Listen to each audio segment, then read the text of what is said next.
robotics students, if you're watching this video, you probably have the Lilybot and you're looking to start the Charlie task, which is your milestone 2, and it asks you to, I'm sorry, it might be your milestone 3, but it asks you to go ahead and code your robot to complete a task where it moves a direction and a distance. So if I tell your robot I want it to go 90 degrees and for 20 inches or 3 feet or something like that, it can go ahead and do that when you just type in a call function.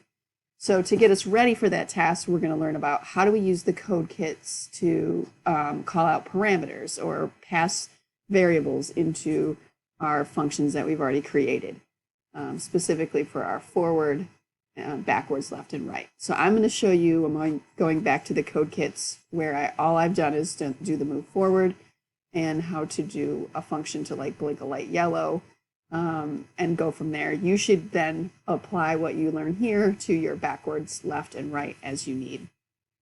So to start with, there is a video that shows you how to do this directly in the Arduino code, but I'm going to show you how to do it in EdKits or code blocks because you may find it a little bit easier or more easy to understand here. So we're going to go back to the move forward, and I'm going to click on this little cog. When I do that, it says, oh, would you like to add some inputs to your function? And I do. I want to add 2 inputs. So I'm going to drag 2 blocks in. If you remember back to our Finch code, we were able to tell it how long we wanted the robot to move forward. So I'm going to add a time element. And I'm calling it motor time because in Arduino, when we use words like time, it's got some other implications. So I call it motor time. And I want us to be able to also adjust our speed. Maybe we want to go faster or slower than that 150 that we put in our original function. So I've put in motor speed. Now that I've added these 2 parameters, you can see up here it says move forward with time and with speed. Oh, I had this like rogue block. I'm going to throw that away. So if I want to then update that or pass that parameter into my function, I have to click on this block and let's get the speed first, and it'll bring in this little block for us. And if you remember, the 150 here represented our speed. So we are going to put the motor speed there in place of 150. Now you can see it's already got my call function over here, my move forward, and it has these lovely little blocks now for motor speed and motor time. And I will show you how to grab some numbers to put in those places. And then let's get one for time.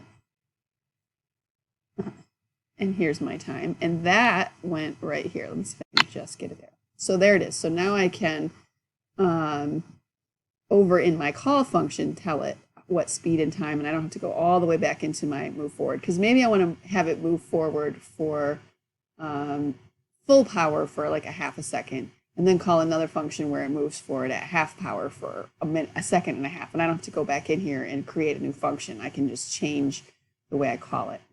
So if I want to come over here, I see now I can add time and speed in there. I've got to find those number blocks, and those are found under the math. So let's grab them and put them in here so I can tell it. So if I want my time to be, let's make it 1 second, and my speed to be full power, which is that 255.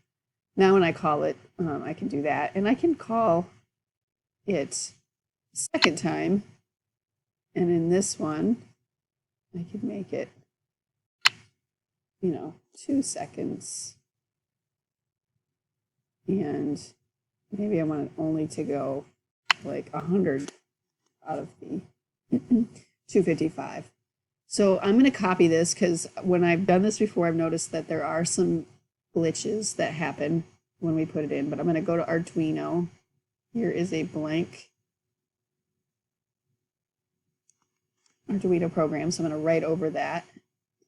And you can see already up here at the top, there's some things that might be flaky, but I'm going to hit the compile and let the compiler tell me where my errors are so I can fix them.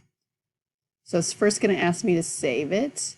So I want to save it as movement with parameters. I've already done this once, so I'm just resaving mine over the top.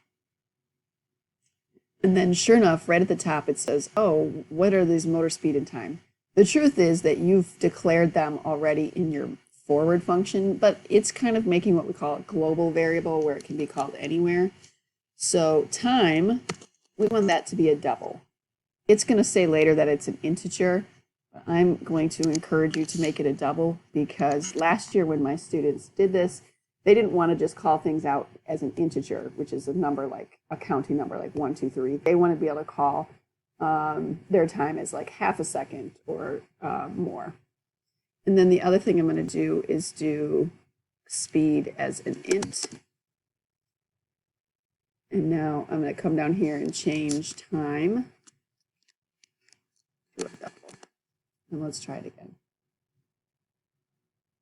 And there it is. So you're going to want to resave that, upload that onto your robot, and see if it works.